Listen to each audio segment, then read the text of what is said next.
In this module, we will continue with the acidic and basic properties of an amino acid.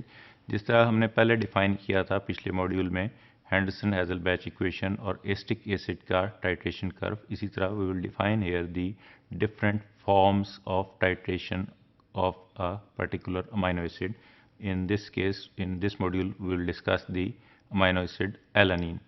Titration of an amino acid, dissociation of the carboxyl group. पहला हमने define किया था कि carboxyl group की जो है ना वो pKa अराउंड 2 है.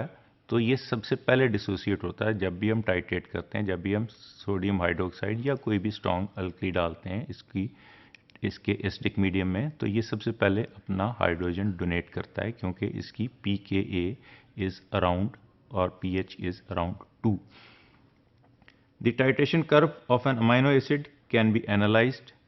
Consider alanine, for example, which contains both alpha carboxyl group and alpha amino group. It means कि simplest amino acid है alanine, जिसके ऊपर अल्फा कार्बन के ऊपर ही एक अमाइनो ग्रुप लगा हुआ है और एक जो कार्बोक्सिल ग्रुप लगा हुआ है.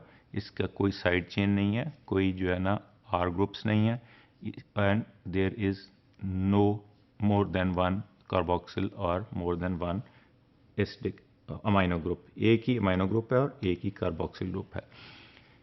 At the low acidic pH both these groups are protonated. जैसे हमने डिफाइन किया है कि जब एसिडिक मीडियम होता है तो दोनों प्रोटोनेटेड होते हैं. NH3 जो है वो भी NH2 NH3 फॉर्म में होता है और COOH which is carboxylic is COOH form में होता है, वो भी प्रोटोनेटेड होता है. उसके ऊपर भी हाइड्रोजन होता है और अमाइनो ग्रुप के ऊपर भी एक एक्स्ट्रा हाइड्रोजन होता है. तो इस फॉर्म को हम बोलते हैं फॉर्म 1. इसको अगर हम डिफाइन कर दें कि ये एलानिन की फॉर्म 1 है when the pH is less than 2. Less than 2 pH पे इसकी फॉर्म 1 है जिसमें दोनों ग्रुप्स जो हैं, एक अमाइनो ग्रुप और एक कार्बोक्सिल ग्रुप, दोनों प्रोटोनेटेड है. इट मीन्स कि इसके ऊपर भी हाइड्रोजन एक लगा हुआ है, ये डिसोसिएटेड नहीं है, और एक एक्स्ट्रा हाइड्रोजन इसके ऊपर भी लगा हुआ है क्योंकि both are in the acidic medium.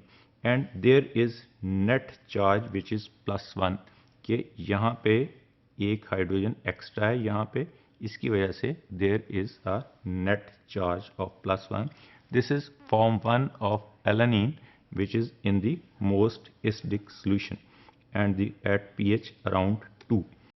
As the pH of the solution is raised, the carboxyl group of the form 1 can dissociate by donating a proton to the medium. इसका क्या मतलब है कि जो ही हम इसमें सोडियम हाइड्रोक्साइड या alkali डालते हैं कोई भी, तो सबसे पहले जो डिसोसिएट होगा वो कार्बोक्सिल ग्रुप है और वो अपना हाइड्रोजन आयन दे देगा अराउंड pH 2, और हाइड्रोजन आयन देने से ये डीप्रोनेटेड हो जाएगा. The release of proton results in formation of a carboxylate group, और इसके ऊपर एक नेट नेगेटिव चार्ज आ जाएगा और ये कार्बोक्सिलेट आयन में कन्वर्ट हो जाएगा. This structure is shown as form 2 which is a dipolar. इसमें एक पीछे हमने देखा था कि नेट पॉजिटिव चार्ज था, यहाँ पे डाइपोलर है कि इसके ऊपर नेट चार्ज कोई नहीं है, लेकिन एक तरफ हाइड्रोजन निकल गया कार्बोक्सिल से और COOH रह गया, वो नेगेटिव चार्ज है, और NH3 के ऊपर एक पॉजिटिव चार्ज है. सो ये डाइपोलर फॉर्म में है और this is a zwitterine form which we have explained in the previous modules. And this form also called a zwitterine form is the isoelectric form of alanine. Isoelectric form को हम define करेंगे in the next few modules. That is it has an overall charge of 0, क्योंकि जो minus negative था, जो extra hydrogen था उसके ऊपर, वो डिसोसिएट होके जब हमने अल्कली ऐड की वो निकल गया. And this is the diagrammatic presentation कि जो हमने इसकी pH रेज की, pH पिछले में फॉर्म 1 में 2 थी, हमने सोडियम हाइड्रोक्साइड डाला और कोई अल्कली ऐड की तो उसने इसकी pH अराउंड 6 कर दी. जब 6 पे होगा तो हाफ जो है ये इसको इस पे ऊपर नेट चार्ज कोई नहीं होगा, ये हाइड्रोजन आयन जहाँ पे था जो रिमूव हो गया और carboxyl group is deprotonated and carboxylate ion is form while nitrogen के ऊपर हाइड्रोजन अभी भी एक एक्स्ट्रा अवेलेबल है। So this is a dipolar form having no net charge, लेकिन इस फॉर्म में भी हाफ फॉर्म जो है ना, जिसका कन्वर्ट हम कर रहे हैं, तो सारे का सारा इस फॉर्म में कन्वर्ट नहीं होता। Half is converted into this form and half is having a negative charge. So इसके ऊपर 0.5 चार्ज फिर भी रह जाता है इन द ओवरऑल सॉल्यूशन अगर हम देखें इसको तो।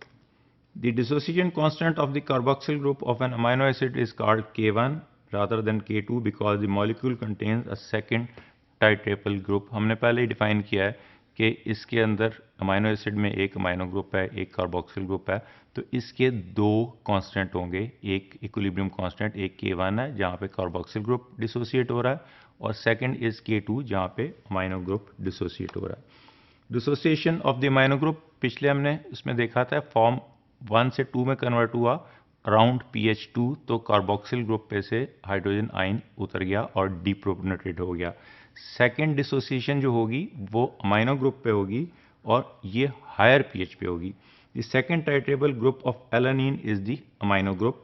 This is a much weaker acid than the carboxyl group and therefore has a much smaller dissociation constant, that is K2।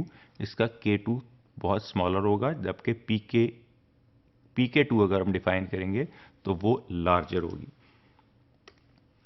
Release of proton from the protonated amino group of form 2 results in fully deprotonated form of alanine which is known as form 3। हम इसको define करते हैं form 3, जिसके अंदर amino group पे से भी ultimately hydrogen ion उतर जाता है क्योंकि हमने अल्कली इसमें और ऐड कर दी। This is the diagrammatic presentation of the third form. As we increase the pH by adding alkali or a base, the pH is around 10 और ग्रेटर देन 10। इस फॉर्म में क्या होगा, द नेट चार्ज इज -1 कि यहाँ से यहाँ पे H3 था जो अब कन्वर्ट हो गया NH2 में, और यहाँ पे से फर्स्टली हमने यहाँ से हाइड्रोजन उतारा था क्योंकि अल्कली ऐड की थी, उसके बाद सेकंड फॉर्म आ गई थी, यहाँ हाइड्रोजन नहीं था, और ये थर्ड फॉर्म में आके अराउंड 10 pH पे ये अमाइनो ग्रुप ने भी अपना प्रोटॉन दे दिया, तो there is net negative charge and the both the groups are deprotonated. This is the diagrammatic presentation of all the three forms which we have discussed already. Form 1 में हमने देखा था कि एलानिन में एसिडिक सॉल्यूशन में एक hydrogen यहाँ carboxyl group पे है और एक अमाइनो ग्रुप पे है, जबकि जब हम इसको फॉर्म 2 में इसमें अल्कली ऐड करते हैं तो फॉर्म 2 में कन्वर्ट हो जाता है, जिसमें यहाँ से हाइड्रोजन उतर गया और ये एक प्रोटॉन जहाँ सिंगल रह गया, ये फुली प्रोटोनेटेड है, इसमें एक प्रोटॉन उतर गया, इसमें और अल्कली ऐड की और ये pH अराउंड 10 पे हमने डिफाइन किया था, 9.1 पे जाके इसका सेकंड हाइड्रोजन जो अमाइनो ग्रुप पे था वो यहाँ से ये भी उतर गया और ये टोटली डीप्रोटोनेटेड फॉर्म होगी which is called as form 3 and there is no net charge in this form 2 while there is net positive charge in form 1 and net negative charge in form 3. This is the titration curve of a particular amino acid. We are discussing the alanine। यहाँ पे हमने उसको titration curve के form में उसको define कर दिया है कि एट pKa1 जहाँ जिसमें कार्बोक्सिलिक एसिड पे यहाँ पे एट 1 pH जो है वो कार्बोक्सिलिक एसिड का OH हाइड्रोजन जो है वो अवेलेबल है। दिस इज फुली प्रोटोनेटेड, ये भी है और अमाइनो पे भी है। जब इसमें हम अल्कली ऐड करते गए तो ये फॉर्म 1 कन्वर्ट होगी फॉर्म 2 में at pH 2.3 which is equal to pK1, जो हमने बोला था जहाँ हाफ इज कन्वर्ट हो जाता है प्रोटोनेटेड फॉर्म में और हाफ डीप्रोटोनेटेड फॉर्म में। तो this is the pKa1 that is equal to pH of the at that particular point.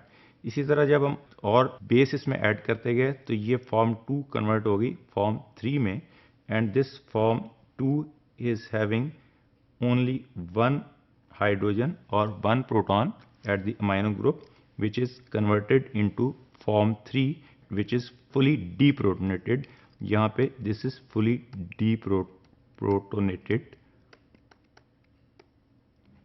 यहाँ पे कोई प्रोटॉन एक्स्ट्रा नहीं है, so there is no proton for giving. अगर हम इसमें और अल्कली ऐड करेंगे तो इसका ये अल्कलाइन और हो जाएगा, लेकिन प्रोटॉन और इसमें देने के लिए कोई एरिया अवेलेबल नहीं है. सो eight pH 9.1 this form is converted into alanine is converted into form 3 and this amino group is also deprotonated.